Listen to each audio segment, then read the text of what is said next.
Hello my dear family, তোমরা সবাই কেমন আছো? আশা করছি তোমরা সবাই ভালো আছো। তো আমি আর একটা নতুন ভিডিও নিয়ে চলে এসেছি তোমাদের সামনে। এটা সন্ধ্যার সময় চায়ের সাথে খেতে বেশ ভালো হয়।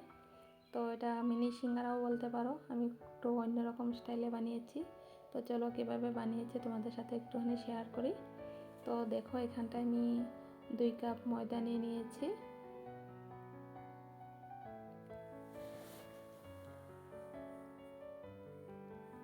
আর half tablespoon baking soda দেব, আর দিয়ে দেব 1 চামচ কালো জিরে, আর 1 চামচ জোয়ান দিয়ে দেব, আর স্বাদ মতো নুন দিয়ে দেবো অল্প।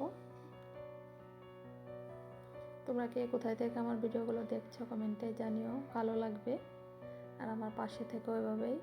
তো দেখো, এখানটায় সাদা তেল অল্প দিয়ে আমি হাত দিয়ে মিক্সড করে নিচ্ছি।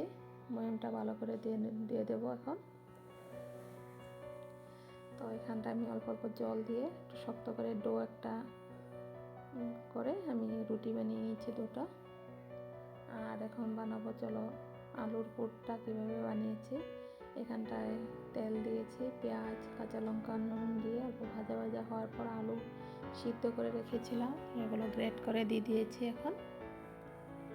আর দেব আমি বাদাম, মিক্সিতে আদা পেস্ট করে নিয়েছিলাম। আর এখানটায় হলুদ গুঁড়ো আর লঙ্কা গুঁড়ো দিয়ে দেবো অল্প, আর স্বাদ মতো নুন আর অল্প ধনে পাতা দিয়ে এটাকে ভালো করে মিক্সড করে নেব। আর দেব 2 চামচ কর্নফ্লাওয়ার, 1 চামচ ময়দা, তাতে বাইন্ডিংটা ভালো আসে আলুগুলোর সাথে। তো আমি দেখতেই পাচ্ছ কীভাবে আমি আলুগুলো মিক্সড করে নিচ্ছি। তো আমার হয়ে গিয়েছে। এখন আমি রুটিগুলোর উপরে স্প্রেড করে দেব, আর 4 পাশ দিয়ে আমি অল্প জল দিয়ে আরেকটা রুটি উপরে দিয়ে আমি জয়েন দিয়ে দেব।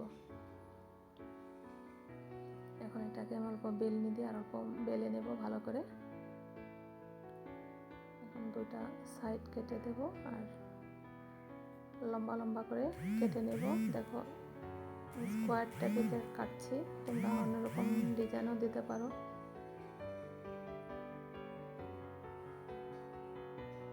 তো দেখো, এক পাশ থেকে আরেক পাশ জয়েন দিয়ে আমি বানিয়ে নিচ্ছি, খুবই ইজি। তো হয়ে গিয়েছে এখানটা। এখন তেলটা আমি লো ফ্লেমে এগুলো আমি ভেজে নেব সবগুলো।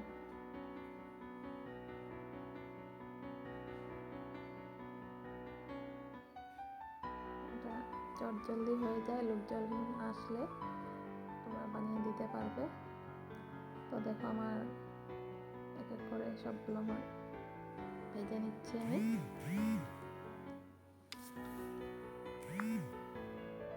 তো দেখো, এখানটা আমার ভাজা হয়ে গিয়েছে। এগুলো আমি সবগুলো নামিয়ে নেব। দেখতে কি সুন্দর হয়েছে দেখো, আর খেতেও ভীষণ টেস্ট হয়েছে। তোমরা এইভাবে করে একবার ট্রাই করে দেখো। তাহলে এখনকার মতন আসি, সবাই ভালো থেকো, সুস্থ থেকো।